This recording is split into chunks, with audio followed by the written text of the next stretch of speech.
Hello there, kiddo. Nice to see you again. It's the cave I told you about on the phone. Follow me. And welcome back to an extra part of Celeste. This is a bonus level you unlock once you beat the main adventure. And to be fair, it's a pretty tough level. It's not like the Cotton Alley bonus level in Super Meat Boy, but it is pretty tough if you're not prepared. What is this place? This passage leads to the center of the mountain. You said you wanted to come back and explore deeper. Doesn't get any deeper than this. Be careful though. When you get this close to the heart of the mountain, its power will start affecting you differently. Yeah, I already noticed some of that. Good luck in there. The gimmick of this bonus level is every time you boost, you won't get it back unless you do something that will get it back forcibly, like collecting a crystal.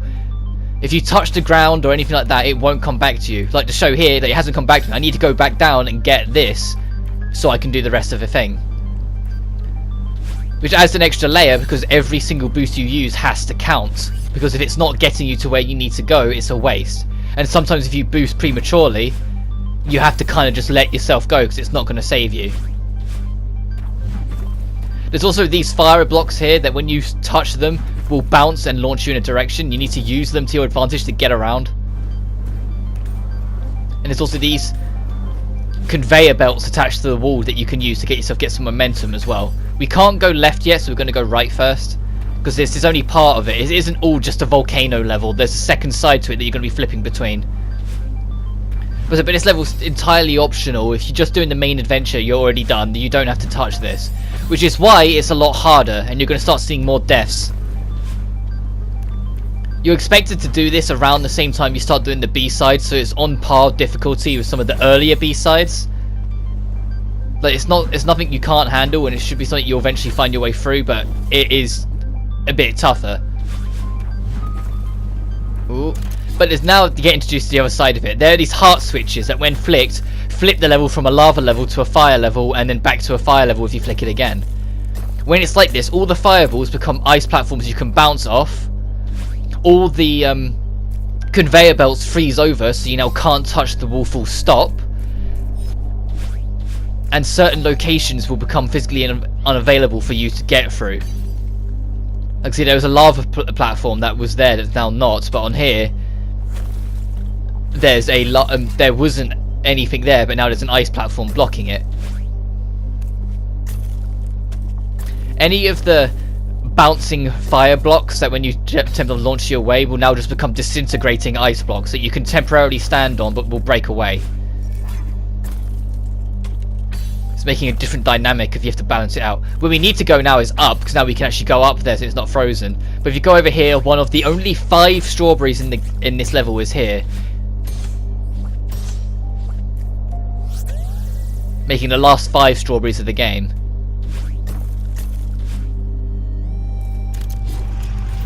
And the music will fluctuate between the two as well.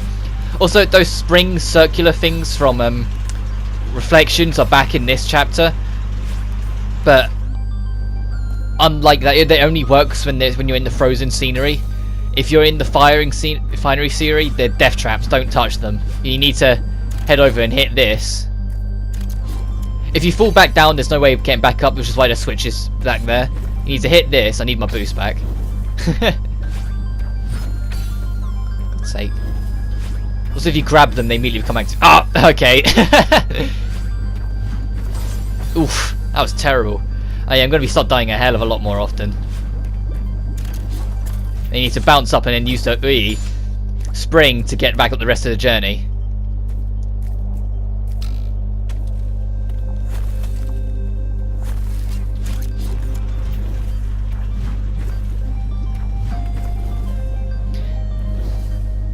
If you go over here, freeze the platform and then head back. Oof. Doing that so you can get to the strawberries of this section. As I said, there's only 5 in this level, so they're not impossible to find. They don't make too much of an effort to hide them. The only one I won't really make too much of an effort to get is the one later. This one later on that I'll highlight when we get to it. Because that one is annoying, and it's like you have to do a relatively long section just to mess it up at the last second, and then it's like, oh well, you got to do it all again. And I won't bother with that. But I said the strawberries here. How? This one can be a little annoying to get because You have to kind of space yourself out. And these are spring balls at the end. They're springs. They look like this. They'll just launch you all over the place if they feel like it. There we go. You can do it all without using your boosts, but to save yourself, I'd say use a boost getting there and use a boost on your way back if you need it. That's the most comfortable way of doing it. But this will remain frozen over, so now you can just do this whole section bouncing across the ice. And so only the top of the ice is safe. The sides and bottom are spiked. They will hurt you if you hit them. I didn't even grab, that's just on me. Oh, there we go. Oh yeah, it is this one. You hit this and then you have to bounce off and have enough of a boost to make the jump. I'm not going to bother going for that one, but it's there. It's not too hard to get, it's just annoying. Speaking of annoying, this section's a pain in the backside. It's very easy to get yourself killed. Like the way I do it, so I hold it until I hit the third one, then I let go of the jump, because you boost higher when you have the jump. After the third one, just do what you need to, but keep in mind you do have boosts, you do have background boosts, you don't need to use any of your boosts for the final piece, so feel free to use them as like safety nets. Ow. Because like some of them you do require using a boost at some point, so you have to go sections without boosting at all, while there are others like this where, other than that middle bit, you don't need to boost, so you can just use them as safety nets when you need be. Now in this section the music picks up a little bit and it's going to be sort of volcanic rising. If you freeze it over, it will just be ice shards chasing you instead, but it will be things constantly moving up, so you have to keep on going vertical whether you like it or not. It's a pretty pressured situation, so it might be a bit unfamiliar because the only real pressured situations we've had are been like the boss-esque moments in the game. We haven't had any major deals that have gone really long times, whilst this one is quite something that will go on for a little while. Especially though you have to move right over here and quickly get the ice one. You have to be quite quick thinking with a lot of it. Okay, I'm pretty sure I went through that. I'm surprised that didn't count. I like this because it's frozen on the side. You can't wall bounce. You have to go up it manually. And so when you get to this one, they melt and show off the conveyor belts. Oh. And also you've got to be careful with the conveyor belts not to just line yourself with the fire. There we go. This last one is deceptively fast. Don't be surprised if you get caught by it a couple times. And this one's probably the hardest room in this level. That's not necessarily to say that it's really impossible, things like that. It's just in terms of this level, this room is probably the one that will give you the most grief if you're playing along.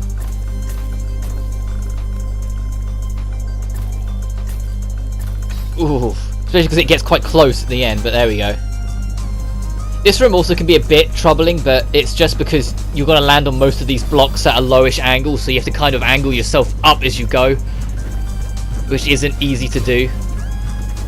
And this strawberry here is a pain in the backside to get as well, because you have to go under then over like that, so then you still have a boost to make the rest.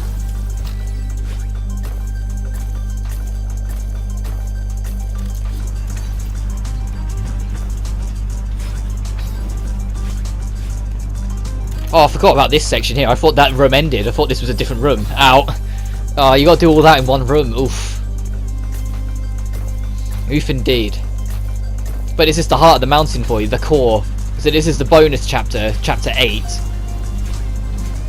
And to even get into it, you might have noticed right at the start, like 4 hearts were used and things like that. The crystal hearts that I collected like every so often, I didn't bother getting all of them because some of them are really cryptic and time wasting, but you need to collect at least 4 of them to even be allowed access to this level.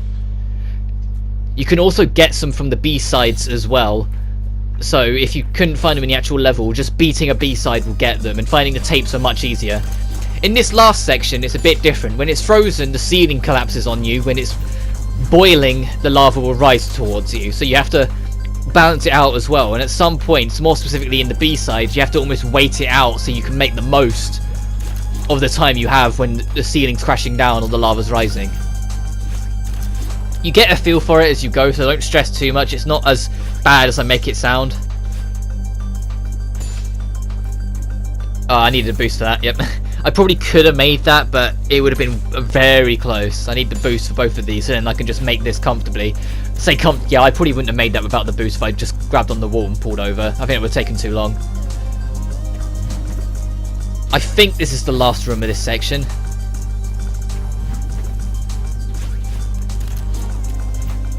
Which is why it's upping the ante and giving you a bit of a last challenge. So you need to hit that one as well. Ooh. That's pretty close to make you go that high up. Oh no, it's not. You got the feather. I completely forgot about it, which is why I just immediately bopped the wall.